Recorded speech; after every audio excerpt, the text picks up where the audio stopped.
Porque a tese aqui é que o Sidnap, não é, seu Milton, teria se beneficiado da presença em seu quadro de direção do irmão do presidente da República. Olha só o benefício aqui nos números. Pois bem, olha o benefício que eles alegam. Em 2019, governo anterior, houve um salto no número de filiados do Sidnap de menos 4% para 1%, mais de 2 mil filiados. 2020 para 2021, mais 52 mil filiados. 2021 para 2022, mais 73 mil filiados. 2022 a 2023, mais 77 mil filiados. Aí começa o governo de Lula, em 2023. 2023 para 2024, caiu 17 mil filiados. 2024 para 2025, caiu 41 mil filiados. Eu cumprimento o senhor Milton, o senhor Bruno, o senhor Paulo, que estão aqui nesta comissão, mas confesso que estou frustrado, extremamente frustrado. Eu acho que como milhares de brasileiros estão, nesse momento, vendo algo que não esperavam. O silêncio está se repetindo, presidente. Está se repetindo. Onde é que nós vamos parar? A próxima vai ser também assim? STF vai dar uma medida para ficar em silêncio, para não vir? Qual é a próxima?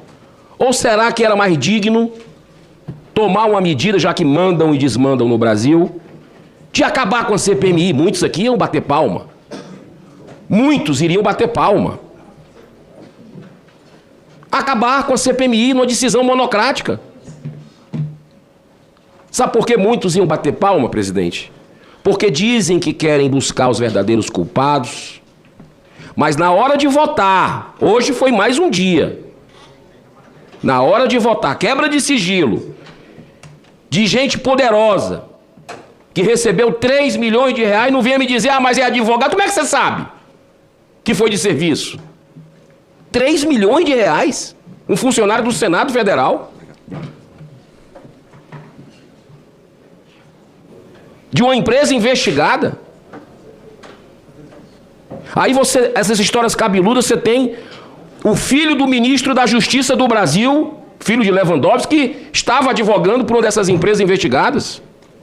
É muita coincidência tudo isso. Aí nós vemos o irmão do Lula como vice-presidente desse senhor que aqui está. Que eu não vou fazer pergunta para não perder tempo. Não vou perder meu tempo para fazer pergunta. Trabalhamos, sabe quanto, senhor Milton Carvalho? Quantos dias nossa equipe trabalhou? Desde o dia que seu nome foi anunciado. Varando madrugadas para fazer perguntas. Olha, eu acredito na boa fé das pessoas. A gente não pode fazer pré-julgamento.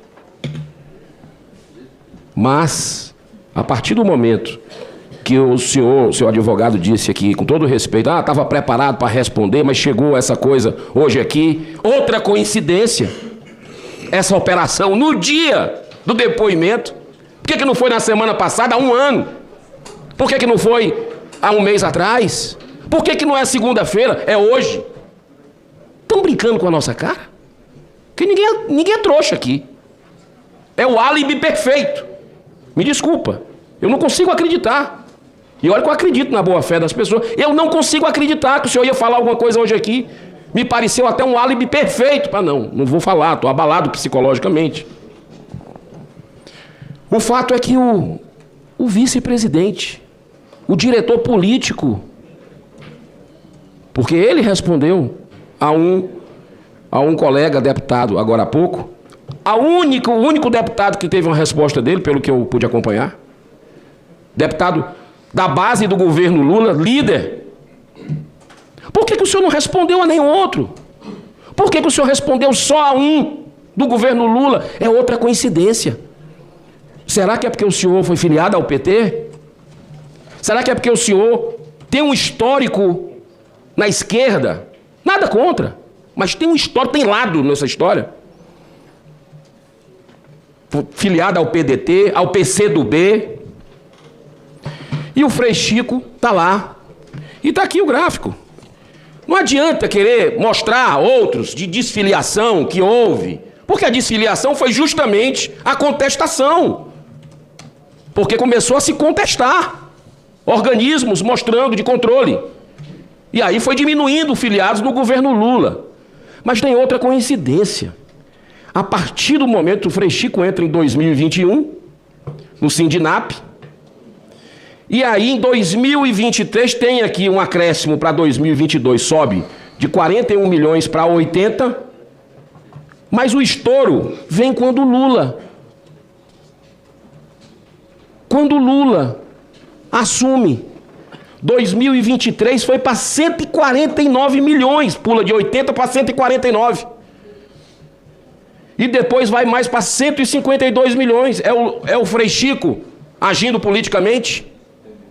É a pergunta, tantas perguntas. Quanto é que ele recebia do Sindinap?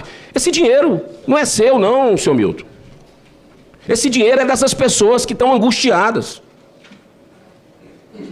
As pessoas mais pobres desse país, que o governo que o senhor defende, fez um acordo junto com o STF, junto com a AGU, e tem a coragem de fazer propaganda política no Olerite. Olha a propaganda política no meio da tragédia humanitária. INSS, seu dinheiro foi restituído pelo governo do Brasil. Desmontamos a fraude. Firmamos um acordo com a Justiça e os valores descontados indevidamente já estão disponíveis na conta. Esse é o governo Lula, do PT, que diz, eterno senador, meu querido irmão José Medeiros, defender os pobres. Olha o acordo que eles fizeram aqui. Ainda vem dizer que desmontou a fraude. Quem desmontou a fraude foi o Metrópolis. Foi aí que vocês, do governo Lula, começaram a agir.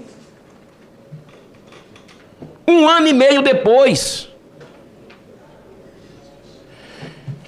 E aí, o acordo é aquele acordo, que é ruim para as pessoas, para quem foi roubado dinheiro do remédio.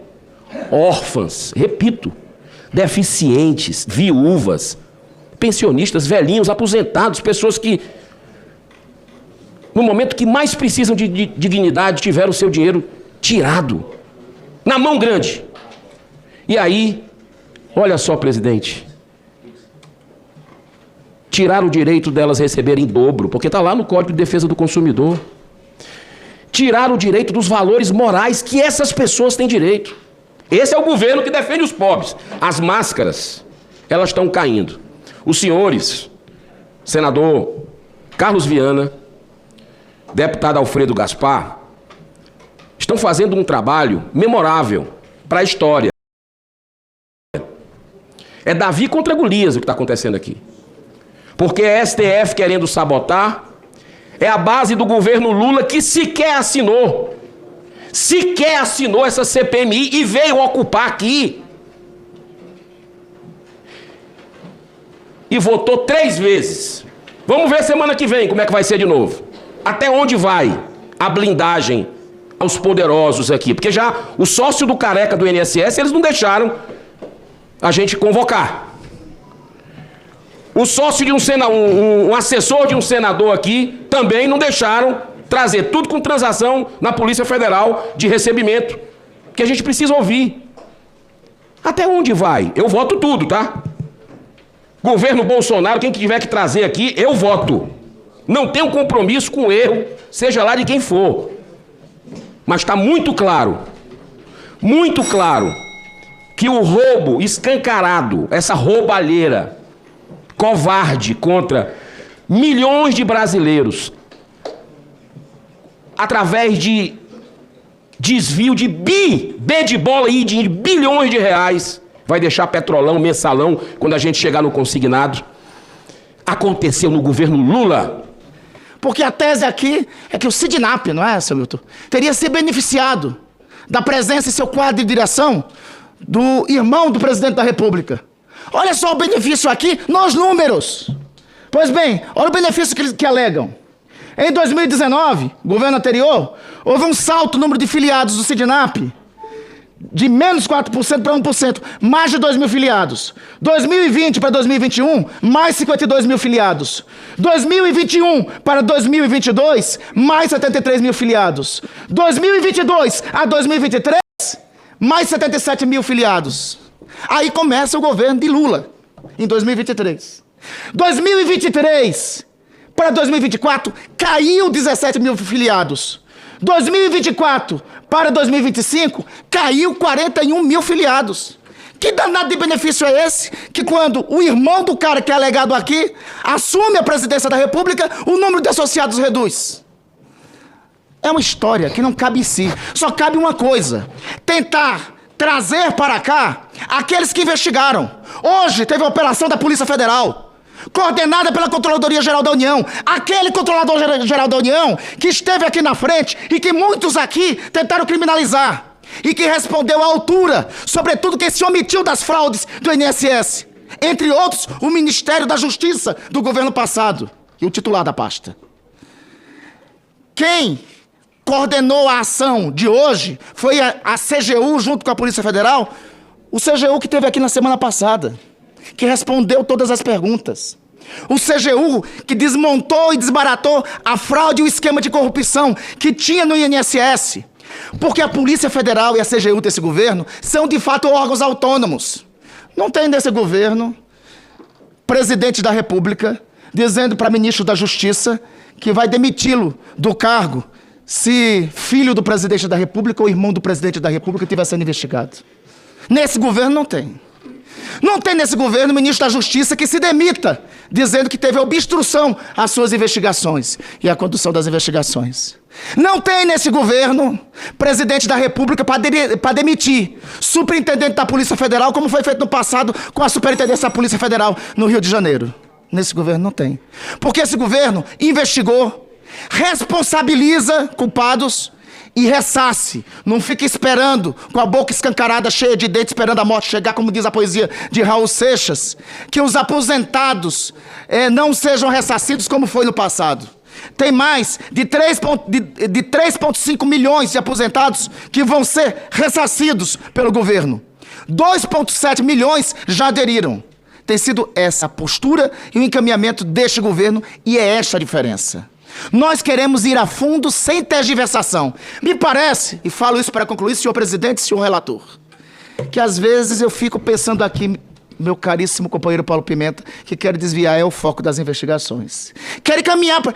Às vezes fica me parecendo, meu caríssimo relator, que falam tanto do Frei Chico para não chegar no Américo Monte Júnior, para não chegar no Felipe Gomes, para não chegar no Anderson Cordeiro, para não chegar no Igor Della Crode, para não chegar no Luciano Fracaro, para não chegar no Fernando Cavalcante, para não chegar nos playboys de luxo que no governo anterior se encastelaram nos esquemas do INSS, fraudaram o INSS e roubaram de fato os aposentados.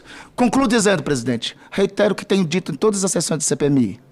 Esse esquema de corrupção não começou em nosso governo, mas esse esquema de corrupção está sendo desbaratado neste governo, porque este é um governo em que CGU, Polícia Federal e órgão de controles são respeitados e têm autonomia devida. Com a palavra o deputado Evair de Mello. Senhor presidente, senhor relator, senhor Milton Cavalo, me permite uma brincadeira com o seu sobrenome, mas nunca vi um cavalo tão manso. O senhor não esboçou nenhuma reação, nem emocional. É uma brincadeira, não tem nenhuma ofensa.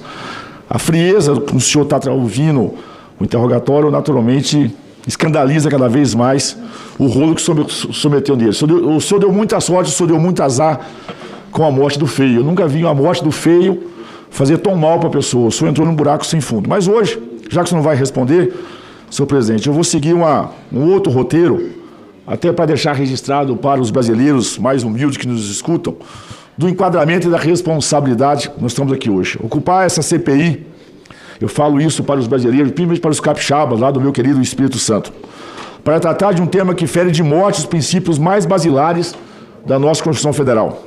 O direito dos aposentados e pensionistas, o dever de proteção social do Estado e a inviolabilidade da dignidade humana. A Carta Magna, a nossa Constituição, em seu artigo 1º, inciso 3º, consagra a dignidade da pessoa humana como um dos fundamentos da República. No seu artigo 6º, estabelece a previdência social como direito social.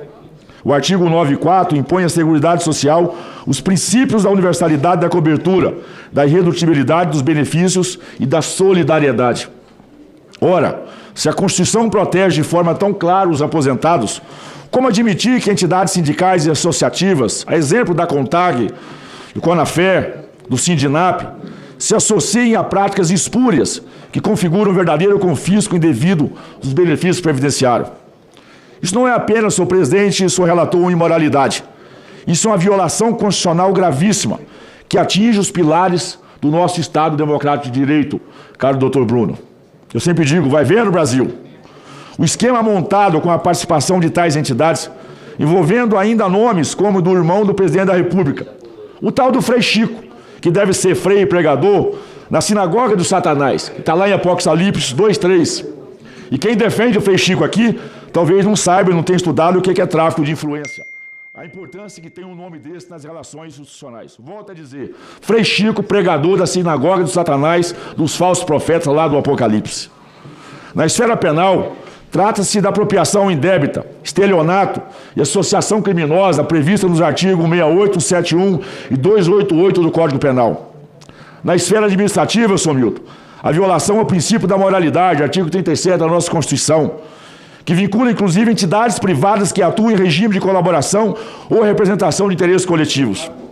Na esfera civil, tais condutas configuram atos de improbidade administrativa, Lei 8.429/92, artigo 9 e 10º, quando praticadas em conluio com agentes públicos, resultando em enriquecimento ilícito e dano ao erário. Na esfera previdenciária, ofendem o artigo 201 da Constituição Federal e a própria Lei 8.213/91, que assegura a correta destinação dos recursos da Previdência Social. O Brasil precisa compreender que não se trata apenas da má gestão sindical. Trata-se de um ataque frontal ao Estado Social e de um crime contra a cidadania, senhor Milton Cavallo. Esses personagens compõem um cenário que choca o país. O Brasil está chocado. O que deveria ser um sindicato em defesa tornou-se uma organização criminosa, travestida de legitimidade, senhor relator, como o senhor muito bem esclareceu nesse organograma do tráfico de influência que eles sempre usaram. Portanto, o que deveria ser um Sindicato Nacional dos Aposentados virou, senhor relator, o Sindicato Nacional dos Saqueadores. Sempre digo, vai ver no Brasil. Quando dirigentes, advogados ou empresários se associam para montar esquemas que sugam o dinheiro dos aposentados, eles não apenas cometem crimes comuns, mas também violam o que há de mais sagrado, a confiança da sociedade no próprio sistema democrático. Como já ensinava Rui Barbosa, a pior ditadura é a ditadura do Poder Judiciário. Contra ela, senhor relator, não há quem recorrer. Da mesma forma, eu digo, a pior traição é a traição daqueles que deveriam defender os trabalhadores e aposentados. Contra isso, só nos resta a coragem de denunciar, a força de cobrar, a fé na justiça verdadeira, na justiça dos homens e na justiça divina. Se aqueles que deveriam defender os mais frágeis são os primeiros a explorá-los, se os sindicatos que deveriam ser a porta da esperança se transformam em portas de entrada para a ladruagem, então o que se resta da ética pública? O que vemos é o esgoto da moralidade, é a degradação da ética transformada em prática cotidiana. O Brasil não pode aceitar que os idosos, aqueles que construíram esta nação com suor e sacrifício, sejam humilhados e reduzidos a meros números de esquemas de corrupção. Vai ver no Brasil. Mas não falemos apenas de leis, artigos e dispositivos, senhor relator. Falemos de gente. Falemos de milhões de brasileiros e brasileiras que passaram a vida no campo, lá no nosso Espírito Santo, na indústria por todo o Brasil, no comércio, nas nossas regiões metropolitanas, no serviço público, sustentando família, pagando os impostos, acreditando que um dia teriam o direito de descansar com dignidade. Mas a quadrilha operou. Essas pessoas não pedem privilégios, pedem apenas o que lhe é de direito: receber com segurança a aposentadoria que conquistaram com suor e lágrimas. E o que receberam?